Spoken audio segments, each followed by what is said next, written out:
I never imagined a millionaire would whisper to my father's heart and change our lives forever. I will never forget the day everything fell apart. It was a Tuesday.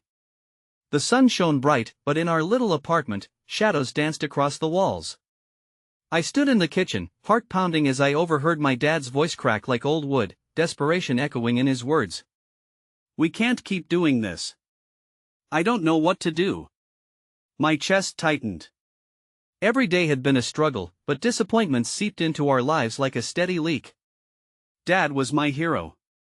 His face, lined with worry, always tilted down in uncertainty.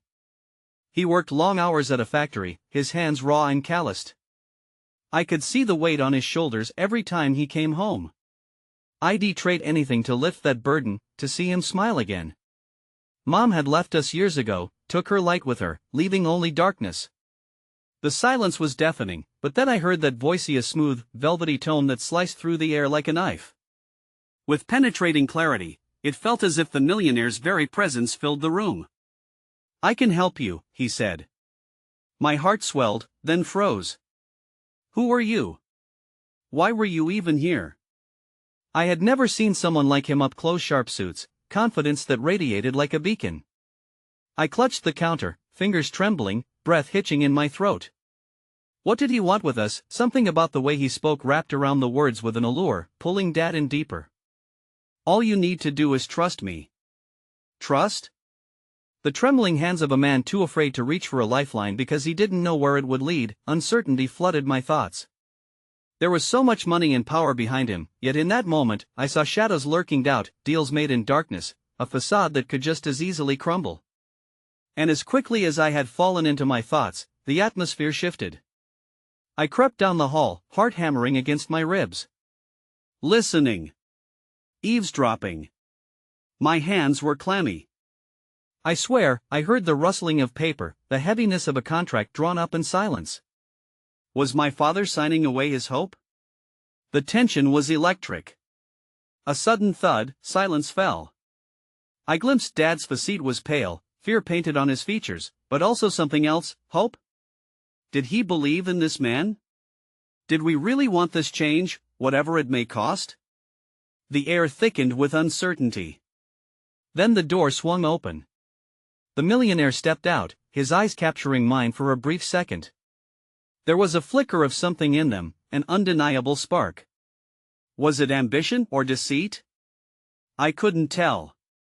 And just like that, he was gone. I heard Dad murmur, "I don't know if this is the right choice." My heart sank. Could one man's whispers about dreams and fortunes really alter the course of our lives? Hey, before we continue with this amazing story, I need to give you an important heads up. Many subscribers have reported that YouTube unsubscribed them without warning. Take a quick second to check the red button below to make sure you're still subscribed to the channel. I'd hate for you to miss any of the exclusive content coming soon. And while you're there, smash the like button, it really helps me out with the algorithm. Oh, and tell me in the comments, which city are you watching from? I love getting to know every amazing person who's part of this community. Your participation makes all the difference. Let's connect. The following day was a haunting echo of uncertainty. I woke up to the sunlight flooding my small room, the beams highlighting the dust particles that danced in the air, a stark contrast to the heaviness settling in my heart. Breakfast was a quiet affair, a ritual that had devolved into a mundane choreography of half-hearted smiles and forced exchanges. My dad sat across from me, his gaze tethered to the table as if it held the answers to the turmoil swirling in his mind. "Are you okay?" I asked, breaking the silence with a question that felt almost futile. He looked up, surprise flickering across his face, as if he had forgotten I was there. "Yeah, just tired," he replied, and I could almost hear his inner turmoil. "Long hours, you know," I nodded, even though I could sense so much more than fatigue in him. The millionaire's proposal loomed in the air like a ghost, haunting our thoughts, whispering promises both alluring and terrifying. His presence had ripped away the fragile calm we had known, replacing it with a palpable tension. School felt like a world apart. As I walked the hallways, my heart ached for normalcy. Friends chatted and laughed, dissecting their lives and the latest gossip, oblivious to the storm raging within me. I kept thinking about my dad, what choices he might be making that could seal our fate, that could take me further from the stability I clung to like a lifeline. As I opened my locker, I found a small note stuck inside, imperfectly folded. It read, "Hey, you okay? You seem off."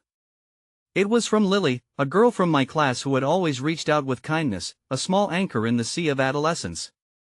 I smiled faintly, her unexpected support a sweet balm on my frayed nerves. "Thanks, Lily," I murmured as she walked by, and for a fleeting moment, I felt a glimmer of gratitude, something good amidst the chaos, but my mind spiraled back to my father, and I couldn't shake the feeling of helplessness. Finally, the last bell rang, dragging me back to reality. I rushed home, the familiar streets a blur as a knot of anxiety twisted in my stomach. When I entered our apartment, I was met with the bizarre sight of my father sitting on the couch with the millionaire.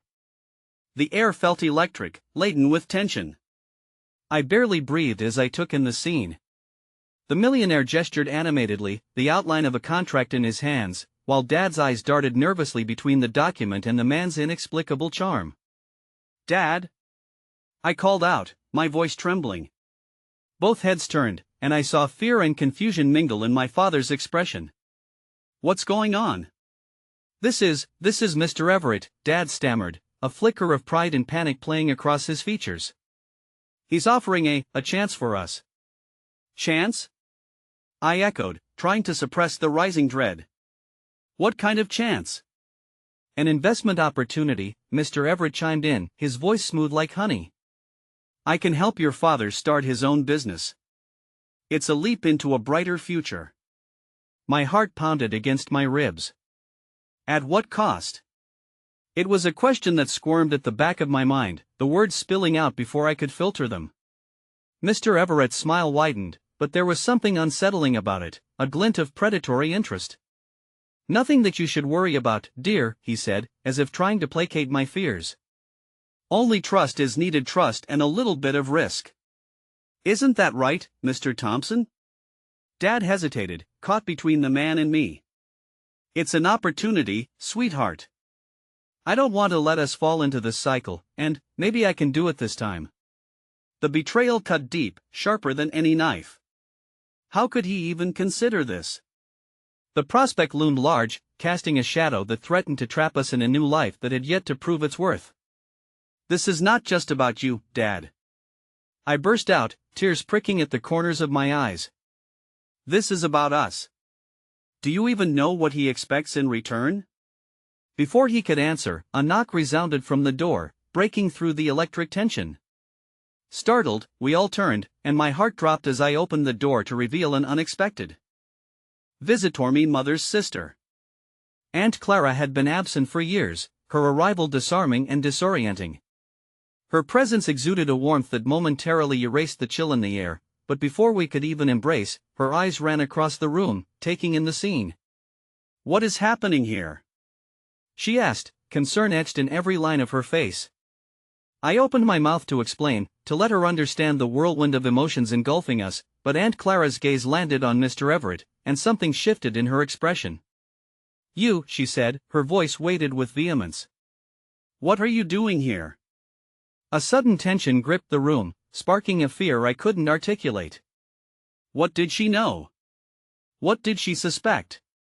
The shifting sands of our reality had just taken another precarious turn, and I felt the ground beneath my feet begin to crumble.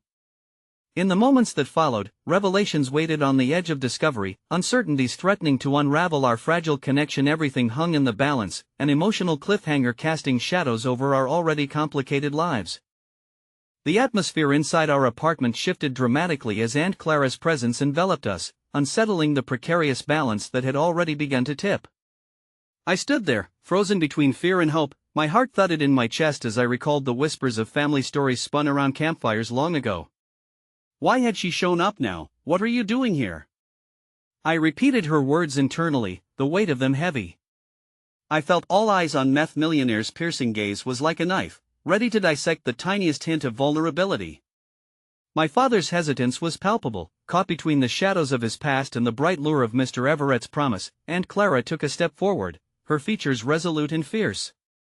"I came to check on my brother," she said, casting a glance between the contract in Mr. Everett's hand and my dad's expression. And to remind him that some opportunities come with shackles. Shackles? Mr. Everett scoffed, a thin veneer of amusement crossing his face. I'm offering a chance to rise from the ashes. Do you wish to keep him chained to yesterday? My father's gaze shifted, uncertainty creeping in. Clara, please, he began, but she raised her hand with an authority that silenced him. Do you think I traveled all this way just to stand idle? She shot back, her voice unwavering. You don't know this man, and you're putting your trust in a dangerous gamble. This isn't just business, it's your life, and it's your daughter's future at stake too. The realization struck me like lightning, igniting a rush of gratitude. Aunt Clara was standing firm for us, against a man who saw us as mere commodities in his grand vision. Yet, a part of me wrestled with the tension of her sudden appearance. Was she here to save us, or had she unwittingly unmasked even deeper family wounds? What do you know about him? I asked, my voice emerging stronger than I felt. Each heartbeat echoed my desire to protect my father from himself, from the allure of false promises. Aunt Clara's expression softened momentarily, revealing vulnerabilities of her own. I know enough, she replied. There are murmurs, whispers and circles that our family has tried to avoid. He plays with lives like chess pieces and forgets the people he leaves behind. And he's offering me hope, Dad interjected, his voice not as steady as before. I need this for what? To risk everything again? She turned away from him momentarily, her eyes brimming with emotion. You've lost so much, Harold. Don't you see that chasing this ideal may lead to more loss? The room was ripe with tension. My father was caught in a whirlwind of hope and fear, and I felt paralyzed in the eye of this storm, desperate for clarity but only seeing swirling doubts and shadows. As silence stretched between us, I glanced at Mr. Everett, who leaned back, studying Aunt Clara with an unsettling smirk. Your family ties are admirable, but they can't keep the lights on, he interjected smugly. It's time to shed the past and embrace progress. I felt my heart sink along with the tone of the conversation, realizing the monster he could be if we let him into our lives. But just as despair threatened to pull me under, a flicker of hope emerged from the stillness. Aunt Clara turned to me, her eyes filled with warmth and concern. What do you want, sweetheart? She asked gently, as if in her gaze there was space for my own feelings to unravel. I was caught off guard. It had been too long since someone asked me that. I had spent so much time worrying about my father and our future, I had neglected my own voice. I just want us to be safe, I whispered, the truth finally slipping through the cracks of fear. I don't want to lose you, Dad. The silence stretched, thick and heavy, and a small sigh escaped him. I caught a glimpse of the desperate, protective father he had once been, but it struggled to break free from the fear of failure that loomed like a specter over him. Mr. Everett interrupted our moment, clapping his hands together. Very touching, he said with a hint of sarcasm. But families crumble all the time. Let's cut through to the chase. Harold, now is the time to choose. This deal can set you free. The words cut through the air, igniting a fire in my chest. Choose wisely, Dad, I urged, my voice stronger. This isn't just business, it's us. My father looked from me to Aunt Clara and back to Mr. Everett, caught in an emotional tug-of-war. I could see questions racing through his mind, weighing choices that felt impossibly heavy. And then it happened. Me world tipped again. A sudden crash echoed from outside, drawing our attention away from the simmering argument. A voice raised in anger, followed by a commotion, cut through the fragile peace we had tried to hold on to. Get your hands off her. My heart raced as I dashed towards the window, drawn by instinct. Peering through the glass, my stomach twisted at the sight unfolding below. A girl from my school, Anya, grappling with a group of boys who shoved her back and forth like a rag doll, their laughter a cruel taunt. Anya! I cried, instinctively reaching for the door, but before I could act, Aunt Clara was next to me, grabbing my arm and pulling me back gently. No, wait. It's not safe. But my heart would not allow me to listen. Adrenaline surged. This could not stand. The stakes had just risen, intertwining our already fragile situation with a moment of reckoning that demanded action. Anya needed help, and for the first time, the weight of my family's choices morphed into a single clearer truth. Dad! I shouted, urgency spilling over. We have to do something. And just like that, everything came to a head. Old wounds, new choices, and unexpected consequences intertwined, as the lines between safety and danger faded before my eyes, leaving me at the brink of a moment that could shatter everything I thought I knew. The cacophony from the street below consumed my thoughts, drowning out the complex emotions swaying between my father, Aunt Clara, and Mr. Everett. Each thud of my heart mirrored Anya's struggle, heavy, desperate, pleading for someone to intervene. "Let's go!" I exclaimed, tearing my gaze from the scene outside. I could practically feel the air around me crackling with urgency. "We have to help her." I couldn't abandon someone I knew, someone who had always tried to fit in just like I had. "No!" Aunt Clara's grip tightened on my arm, but I twisted away. A fire ignited within me, fueled by the image of Anya trapped and vulnerable. "She needs our help, Clara." I barely recognized my own voice, raw and trembling with emotion. My father's indecision hung in the air, thickening the drama of the moment. I turned to him, desperate. "Dad, please. We can't just stand by. What kind of people would we be if we left someone to fend for themselves?" He hesitated, the weight of my plea seeming to tether him to the earth. I could see him grappling with the familiar shadows, fear of losing me to a pit of trouble, fear of ventures gone wrong, but also a flicker of fatherly instinct to protect and shield. His expression darkened, but I pressed on. "Anya helped me once. She's always had my back, and now it's my turn to have hers. Please." At that moment, I could sense a shift, a chink in his armor. It was as if my words reached out, pulling him from the depths of his conflicted mind. Clara watched with a blend of concern and admiration, as my father finally, if reluctantly, stepped closer to the window, his eyes fixed on the chaos unfolding below. "Harold," Aunt Clara began, her tone warned of the dangers lurking beyond the threshold of our comforting space. But before she could finish, my father turned sharply. "Enough, Clara. This isn't just about business deals or promises anymore. It's about being decent human beings." His voice rose, a surge of conviction rising like a tide. "We can't just pretend life's obstacles don't exist." The transforming resolve in my father's voice sent warmth coursing through my veins. It felt so surreal, seeing him reclaim his authority after so long, the weight of his self-imposed shackles beginning to crack. But just as that flicker of hope ignited within me, a chorus of jeering laughter echoed from outside. The boys had Anya pinned between them, their cruel taunts piercing the air. Rage surged in my gut, I could almost taste the unfairness of it all. "I'm going. I want just watch." I threw the door open, stepping into the unknown. "Wait!" Aunt Clara shouted, but the only thing I could hear was the sound of my own pounding heart as I rushed down the stairs. As I pushed through the doorway and stepped onto the street, the world outside felt colder, darker, and yet fiercely charged with an overwhelming need to stand up for something beyond myself. "Hey!"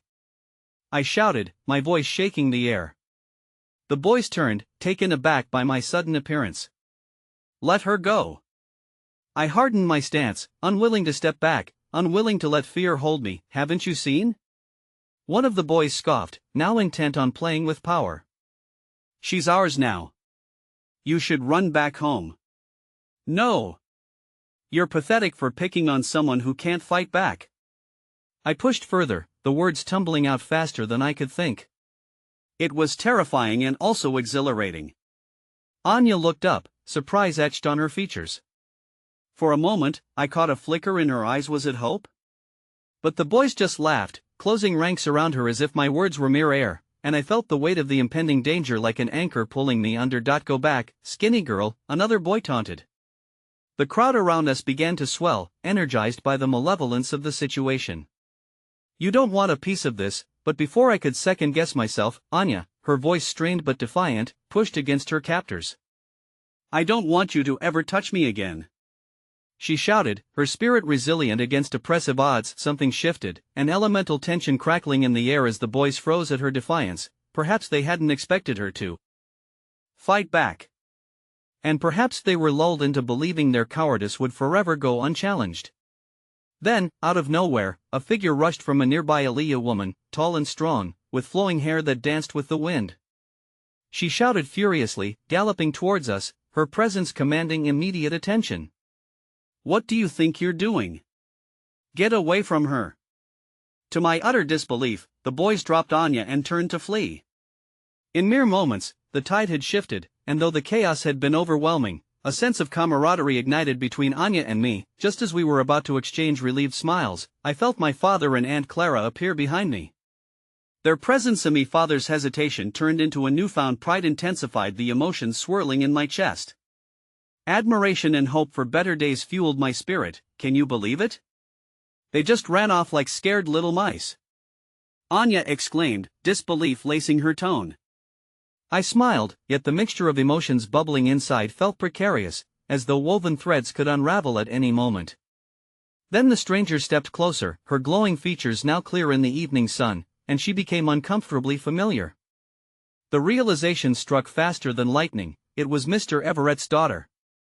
I recognized her from the gala-mere glimpse of a polished facade behind the glamour of wealth and privilege. I'm sorry, she breathed, eyes darting from the frayed edges of fear to the instant relief that had coursed through our shared moment. Confusion nestled within me, conflicting emotions battled for prominence. I was going to help, but their unpredictable everything settled like thick smoke rolling over the aftermath of our confrontation. This was not a mere chance encounter, it felt woven into the fabric of our fractured story, just as a mix of gratitude, relief, and dawning suspicion washed over. Meth stakes had shifted once again, the shadows of the past and the promise of the future wrapped around us like a tangled dance, and amid the questions racing through my mind, I caught my father's gaze, deep in contemplation, while Aunt Clara stood vigilant, concern shadowing her features, because now, amid the rise of unexpected alliances, an apparent kindness from the wealth I wished to shield us from, one unsettling truth lingered in the air: the true battle for clarity in our tumultuous journey was only just beginning. The tranquility that followed our skirmish faded as the crowd began to disperse. Anya and I stood amidst the lingering echoes of jeers, our hearts still racing. The unexpected arrival of Mr. Everett's daughter had shifted the balance, but now left us with more questions than answers. Is that? Anya squinted towards the girl. Do you think she came to help us on purpose? I shrugged, still processing the moment. My father's expression mirrored my turmoil, caught in a web of realization as the remnants of fear twisted into uncertainty. The girl, now knee-deep in the aftermath of a battle she hadn't orchestrated, approached us with hesitant steps, her once powerful demeanor reducing to a semblance of vulnerability. Hey, she began softly, brushing a stray strand of hair from her face. I know who you are. I mean, I've seen you at school. I'm Olivia. Why did you help? I managed to ask, the question hanging between us like smoldering ash. She looked down, dual storm clouds gathering in her eyes. I couldn't. No one could just watch that happen. I hate bullies. There was an intensity in her voice that felt real, earnest. And I used to be friends with them, you know. But it never felt right. Anya stepped forward, her eyes sparkling with curiosity. So why were you there? I mean, how did you even know? I was on my way to meet my dad. Olivia glanced nervously towards the distance where the boys had fled. Let's just say I've decided to start becoming more of who I want to be, not who everyone else thinks I should be. Just as she spoke, a flicker of hope ignited in my chest. Here was someone rebelling against the very same social structures that confine us all, someone who understood what it was like to be caught in a web of expectations. Aunt Clara stepped forward, wariness inert in her voice. It's not always as simple as it looks, dear. Choosing to stand up means facing consequences. Nobody's asking you to, Aunt Clara, I interjected, feeling that same fierce fire arise. It's about making the choice again and again, even when it's hard. My father's brow furrowed as he processed our interaction. The tension in his shoulders began to ease, as if the act of forcing ourselves toward connection was slowly breaking some unseen barrier surrounding his heart. But the shadows danced behind his eyes still, the nuances of navigating the very world we now began to question painfully evident. Suddenly, I caught Anya staring into the distance, her expression twitching between relief and another masked emotion that I couldn't quite identify. What's wrong? Her gaze shifted like quicksilver, flickering back to Olivia with a hint of fear. I think they're coming back. My heart sank, dread pouring into every crevice of hope I had just nurtured. Sure enough, a group of boys loomed at the edge of the street, splashes of malice painted over their faces as they whispered amongst themselves. Their mirthless laughter twisted into sharp shards of intimidation, glaringly out of place in the comfort of our moment. Olivia stepped in front of us, a defiant wall of determination. You guys need to leave. Pick on someone else. But instead of retreating, the boys forged ahead, led by Jasper, a notorious figure in our school, notorious for delivering hurt with his words and reputation.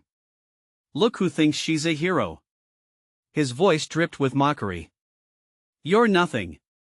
Just like Anya. Anya stiffened beside me. The air felt electric again, charged with impending violence.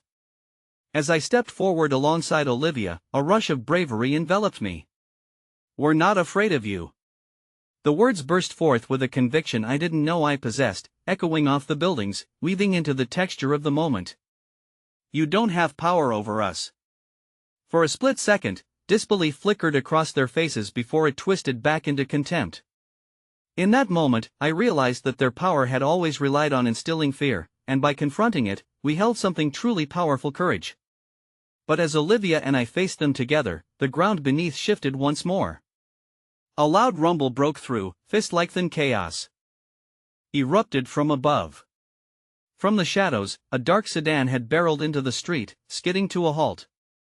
The sound sliced through the air, instantly drawing the attention of everyone gathered. "What the hell?" I murmured, stunned, as a figure leapt from the car, his suit pressing tightly against his frame, eyes scanning the scene with an unsettling authority. "Ethan!" Jasper shouted, shock suddenly freezing the tension that hung in the air. A sudden wave of realization crashed over me. This isn't just any Ethan, this is the Ethan Everett that my father warned us about, the name that had danced around our dinner table cloaked in hesitance. Fear surged through me. Was he here for us or for them? As the crowd held its breath, anticipation thick in the air like smog, Ethan's gaze found mine amidst the chaos. It was piercing, relentless, more than just an observation. It felt as though he saw right into my soul, connecting threads I never knew were intertwined. And just like that, the entire world turned upside down. I knew our lives were poised on the edge of a precipice, the moment that would weave our fates into something we'd never imagined. Then Jerry, the boy at Jasper's side, the one I didn't quite recognize, stepped forward with a sneer, muscles taut, preparing to strike. Everything hung in the balance as Olivia gripped my arm, Anya's breath quickening at my side, my heart furious with uncertainty, and Dre at a tipping point where the only way forward would alter our lives forever. The air crackled with tension as time stood still, each heartbeat echoing louder than the last. Ethan's presence loomed over us, an unexpected storm with the potential to uproot everything we knew. I could almost feel the city sidewalks tremble beneath us, pressed down by the weight of our collective fear and confusion. "Tell your new friends to back down, Jasper," Ethan called, his voice sharp as glass, cutting through the air with authority. He stepped forward, his gaze flickering between the boys and Olivia's defiant stance. "This is my territory now, who do you think you are?" Jasper barked, incredulous. For a moment his confidence wavered, revealing the boy beneath the bravado. "What do you want?" "You think you can just run things around here?" "I'm not here to run things," Ethan replied casually, his eyes never faltering. "But I won't let bullies reign in my vicinity." "You don't make heroes out of people who tear others down." The crowd shifted uneasily, exchanging glances, the momentum of the situation swinging like a pendulum as hope mingled with fear. Was Ethan a savior or just another puppet in the game we were trapped within? Anya stepped closer to me, her fingers tightening around my arm. "What does he want?" she whispered, uncertainty thrumming through her voice. Every instinct told me that this was more than just a confrontation between boys at school. It felt loaded, like one of those sad stories that could go wrong in so many ways, yet somehow, we stood here, armed with confrontation rather than retreat. "Ethan." A sudden voice sliced through the whispers. "Mr. Everett himself arrived in a panic." I recognized the familiar furrow of concern etched on his brow as he rushed to his son. "You shouldn't be here. Get back in the car. What's wrong with you, Dad?" Ethan yelled, the softness in his tone evaporating entirely. "You think I'm going to let this happen? To them?" He gestured toward us, fists clenched at his sides, but there was an undeniable hint of uncertainty flickering in his expression. It was then I realized Ethan was caught in a cage of expectations, just like the rest of us. Perhaps Mr. Everett was another domineering adult shoving forth outdated ideals, and for the first time, I understood how the bullying culture had roots that ran deeper than I ever realized. The boy shifted, confusion bubbling to the surface like dark waves, but the bravado seemed to wilt under Ethan's gaze. Did he truly want our connection, or was he caught in a battle of loyalty to his father? Questions spun as I searched Ethan's eyes once more. There was something unyielding in him, a spark that hinted toward rebellion. Amidst the chaos, in the spans of seconds stretched thin forever, I turned to Olivia. "Stay brave," I whispered, determination building in my chest, forging an unbreakable connection. She nodded, her eyes fierce and filled with that same fire of defiance. Just then, with a roar, the sound of tires screeching erupted again. Another car, this time an ominous black SUV, coming to a halt at the end of the street. My stomach lurched. The world felt tighter, boxed in, fading at the edges of perception. "Who's that?"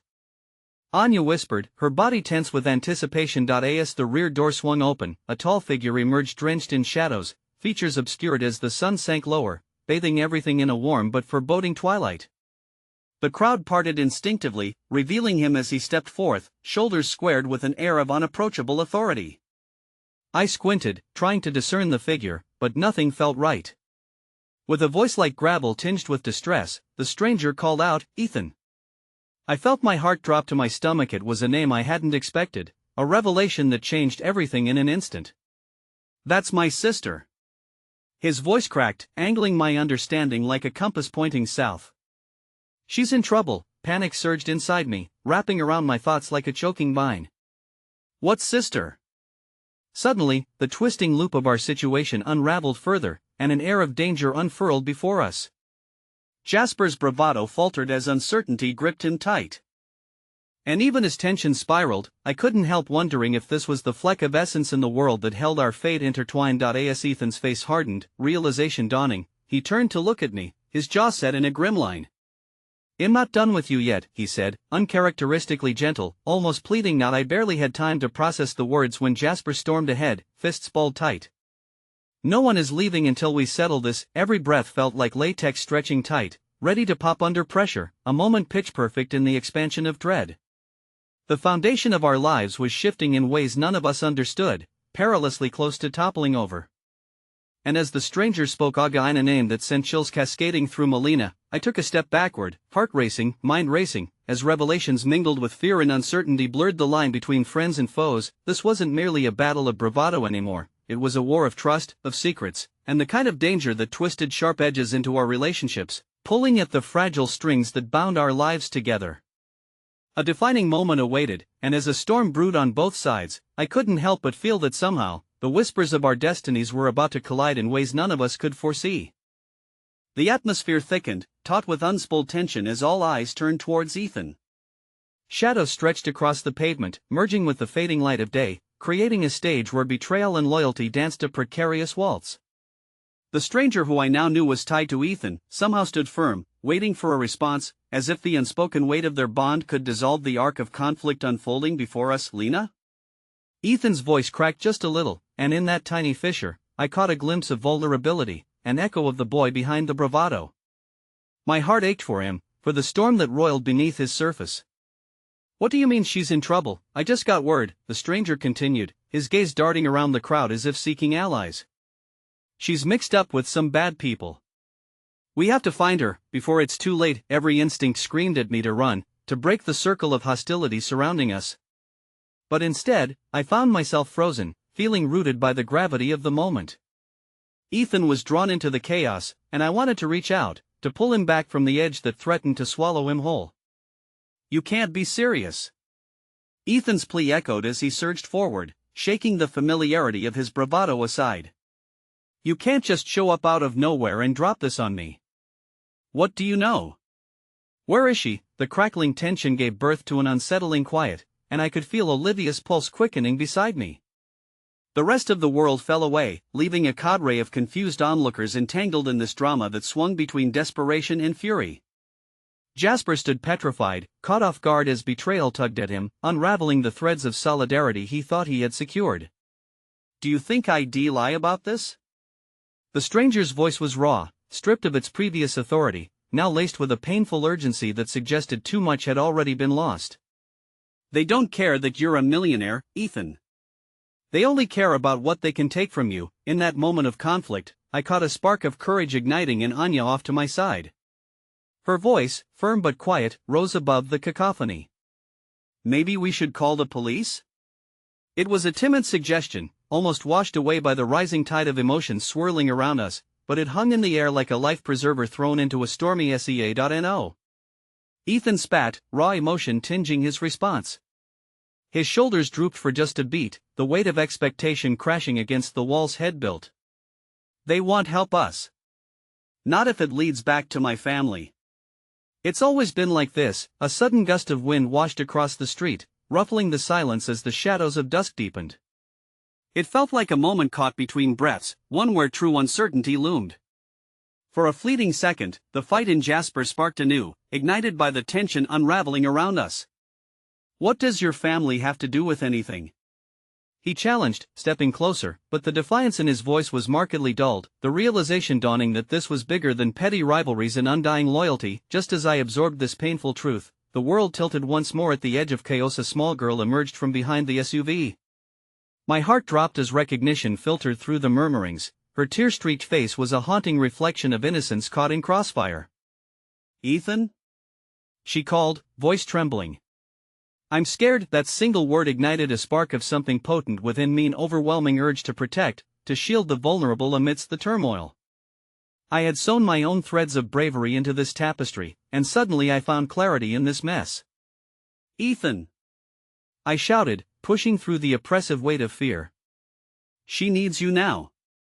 We all need each other more than we need to fight." The world around us faded to muted whispers, the bold stridency of hostility eclipsed by the fragility of the moment. For the first time, Ethan's eyes met mine, and I saw not the storm but the uncertain flicker of hope fighting through the shadows. "Do you all want to be part of the solution?" Ethan's voice, though trembling, rang with power I had not expected. "Because I'm not leaving here until I know Lena is safe." With that declaration, I took a step forward, edging closer to the center of the turmoil. There was no turning back. Somehow, in this storm, we might just find a way through together. But before anyone could process the change, a piercing sound sliced through the moment. A distant siren, low and chilling, growing louder as it tore through the veil of night. My heart pounded against my ribs as eyes turned towards the sound. Dread writhed within me, sensing a looming confrontation descending upon us. "Ethan," I whispered, the weight of the new reality crashing down like rain. "If they find out everything suddenly," the stranger's eyes widened in realization. "We need to go now," he rasped, grasping Ethan's shoulder as panic ignited anew in the crowd. In the chaos wrought by the sirens closing in, a truth unfurled, buried beneath layers of secrecy and loyalty. A time bomb of revelations ticked silently beneath our feet, and with each heartbeat, I understood the stakes were even higher than I ever imagined. As the darkness enveloped us, one thing remained crystal clear: the night was far from over. The chaos erupted like a canister of ignited gas, consuming us in a blaze of fear and urgency. The sirens' wails became a metronome of our collective heartbeat, quickening the pace of our desperation. Faces once resolute morphed into masks of panic, the grim reality of our situation closing in like the encroaching night. "Ethan." I grabbed his arm, trying to reel him back from his spiral of worry, but he was already slipping through the maelstrom, eyes scanning for Lena, for confirmation, for anything to shield him from the ever-deepening abyss. "We have to think this through. If the police are here, we can't be caught up in this." His raw look silenced my objections. "You don't understand." Lena is his voice cracked again, and in the timbre, I heard an echo of the vulnerable boy trapped beneath the man he'd built himself to be. "She's my sister." My heart dropped as the weight of what he had just revealed sunk like a stone in the pit of my stomach. A sister. The fragile thread of familial love weaving through our shared fears made everything so much more real, so much harder to bear. I scanned the crowd, and suddenly the stakes seemed insurmountably high. The life of a child, of innocence, dangling precariously in the balance. "Listen," the stranger interjected urgently, his grip tightening on Ethan's shoulder, "we can't risk her safety anymore. If Lena's in deep, we have to act now." Before I could absorb this revelation, Ethan nodded, his eyes alight with a mixture of fear and resolve. The fire danced within him, lending a sense of mission. "Okay," he breathed out, the word exhaling a life-altering decision between us. "What do we do?" The crowded street felt like a pressure cooker, swelling with tension, whispers of our plight spiraling into the night air. I felt it then, a flicker of something deep within, a thin, delicate filament of hope kindling amidst the gloom. We were not just caught in a storm, we were also budding with potential strength, united by the urgency of our cause. "Let's find somewhere safe," I suggested, offering a tilt of my chin toward the alley that drifted into deeper shadows. "We can think there." My eyes darted to Olivia and Jasper, gauging their readiness. The fight hadn't left them just yet. I could see the resolve glimmering beneath their angst. "All right," Ethan said, finding a semblance of clarity amidst the swirling uncertainty. "But we need to be quick." We slipped away from the gathering, a motley crew bound together by circumstance and a shared sense of dread now perched heavily on our shoulders. As we rushed into the depths of the alley, the siren's crescendo faded to an ominous thrum in the distance, a reminder that we couldn't escape our reality. The alley walls, once just bricks and mortar, suddenly felt like encompassing fortifications, as if they shielded us from the outside world. "What do we know?" I began, heart racing, afraid to let it all spiral beyond our reach. "Who's connected to Lena? What do we need to find her?" Ethan met my determined gaze with a spark of vulnerability that made my pulse quicken. It's my father, the business," he surged forth, each word a piece of an anguished puzzle spilling into the air. "He was involved with people who would do anything to get what they want. I thought I was safe when I stepped away, but now Lena." His voice broke once more. For a moment, we stood amidst the darkness, the shadows falling away to reveal the raw truth of family, this delicate, fractious bond that twisted both love and fear into its tight embrace. "She deserves better," he continued, the quiver of indignation flaring, igniting what was left of hope. "I can't let her go down for something I ran away from." As he shared, a sudden commotion echoed from the mouth of the alley, harsh voices drawing nearer, punctuated by urgent footsteps. My heart raced, eyes darting toward the dim light just beyond the threshold. "They're coming!" I urged, dragging Ethan backwards just as the faint silhouette of a figure appeared, a face shrouded in the looming background of night, and then, to our collective horror, I caught a glimpse of the unmistakable glint of a badge. "Oh no," Anya gasped, a collective breath held tight in our chests, as the officer's form stepped further into view, demanding authority, tinged with the informed knowledge of fingertips tapping against screens and the stories trailing behind him. The horizon loomed before us, a churning tempest still charged with potential. My heart sank, a lead weight pulling me down. What revelations were about to rise from the ashes of this tumult? "Or run!" I shouted, urgency clawing at my throat. The night was now embracing a harsher reality, one that would test us far beyond the resolve we thought we wielded, and as the order of chaos reignited, the last thing I saw was Ethan's torn express on a battlefield between the heart of a brother and the impending danger of the law. The moment before resolution hung limply in the air, charged with uncharted risks and the promise of heartbreak. Whatever lay ahead, I understood in my bones none of this would be easy. We turned, and before darkness could swallow us whole, another whisper of truth slipped through the cracks. What if the officer knew more than he let on? What if he was here to safeguard or entrap? In that haunting moment, I realized the fabric of our world was twisting tighter, threading itself into the unknown, and with every step we took, we were irrevocably veering toward a revelation we could not yet see. The alley twisted deeper into the night, the sound of our hurried footsteps muffled by the encroaching shadows. With every frantic breath, it felt as if the darkness was swallowing us whole, hiding us from the world while simultaneously revealing the fragility of our connection to one another. I could hear Ethan's heart beating in tandem with mine, both of us marching forward into the unknown, fear serving as our only guide. "Where are we going?"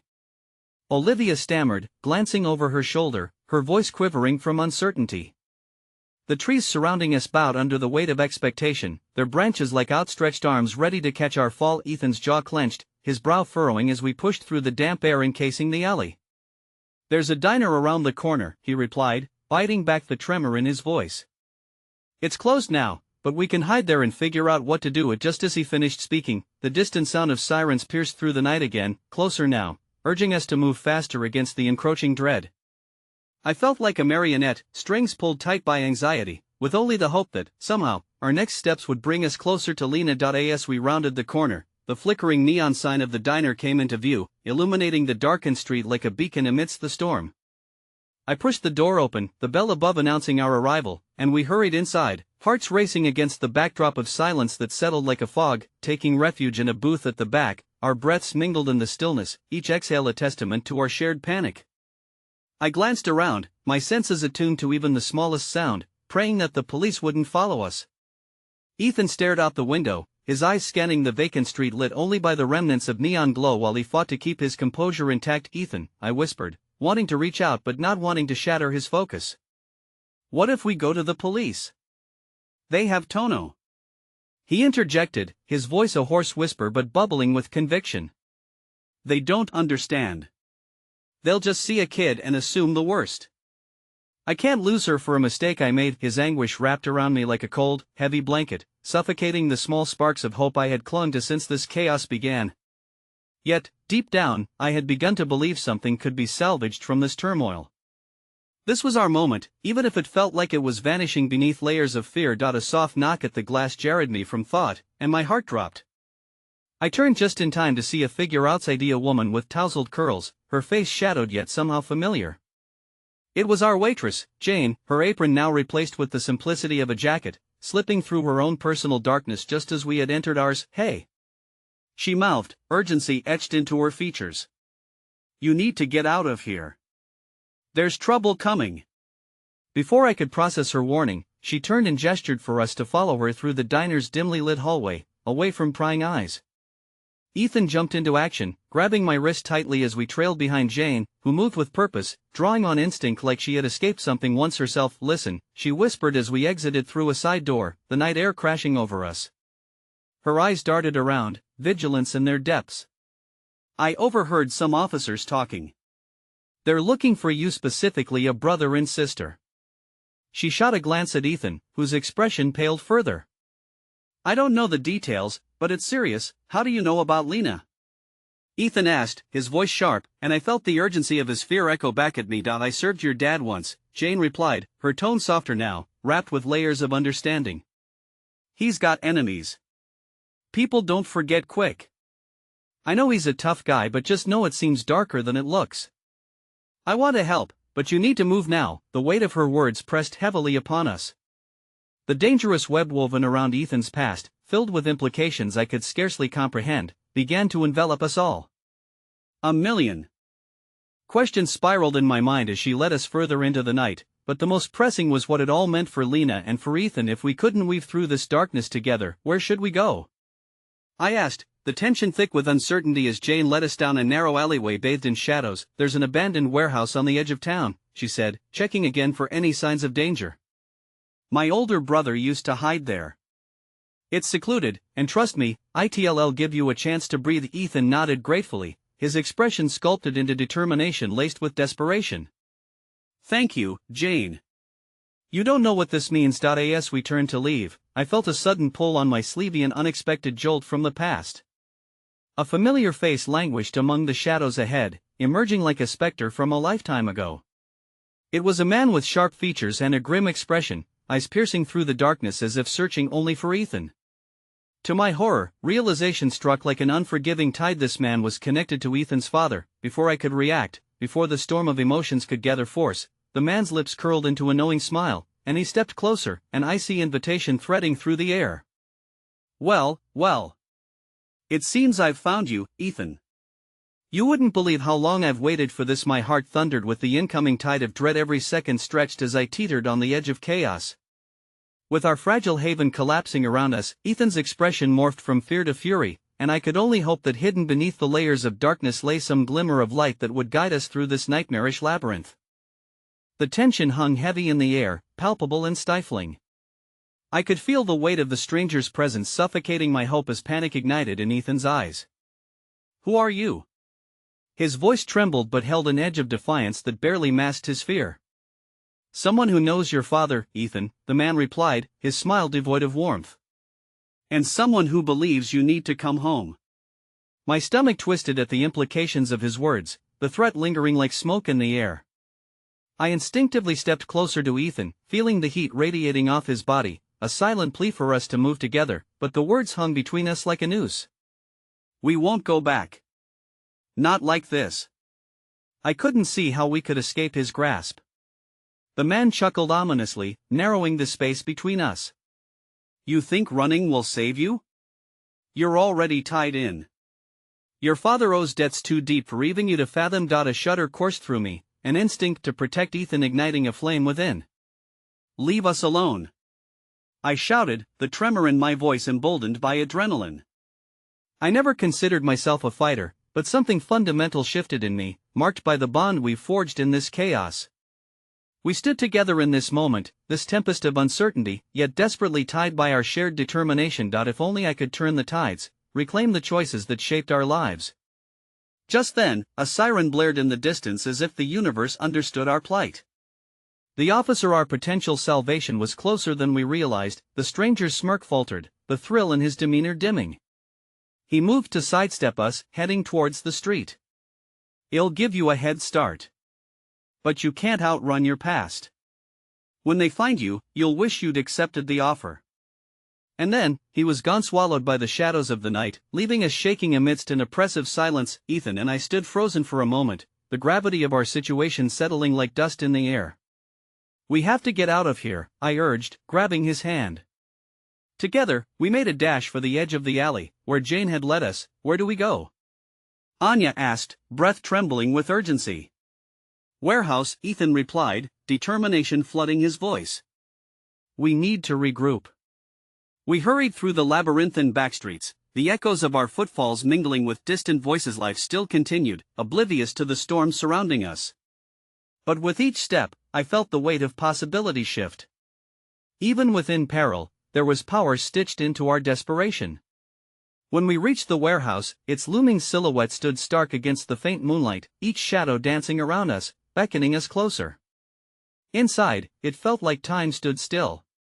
Distant beams of moonlight filtered through the broken windows, casting a pale glow on the forgotten remnants of what once was a now what? Olivia whispered, as we all huddled together at the far corner.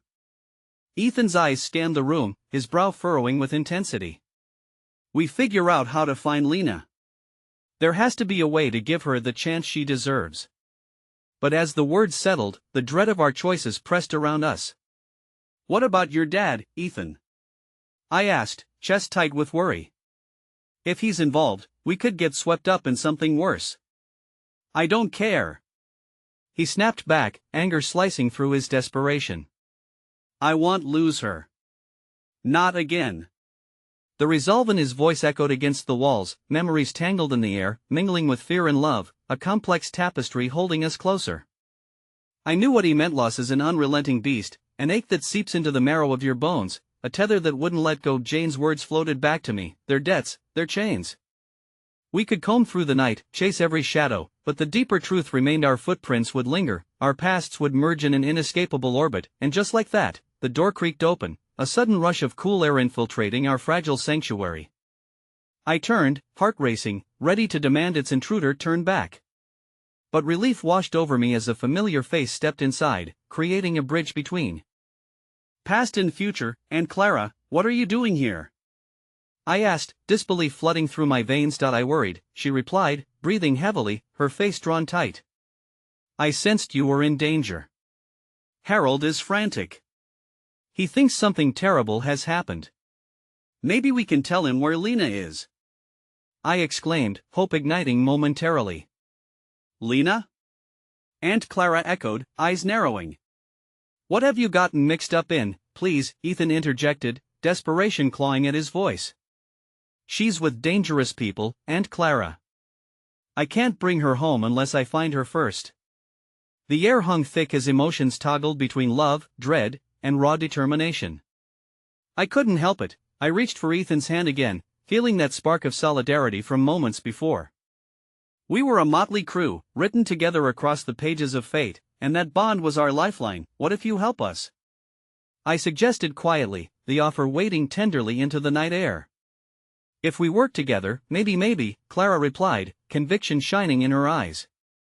"But if we truly want to protect her, we must outsmart those who hold power over us." As the realization settled, the narrative shifted away from personal struggles toward a larger war, a struggle for our lives and Lena's safety intertwined in the chaotic fray.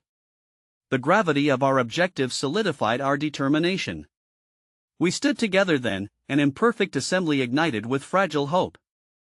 "All right," Ethan said firmly, resolve coating each syllable, "let's do this."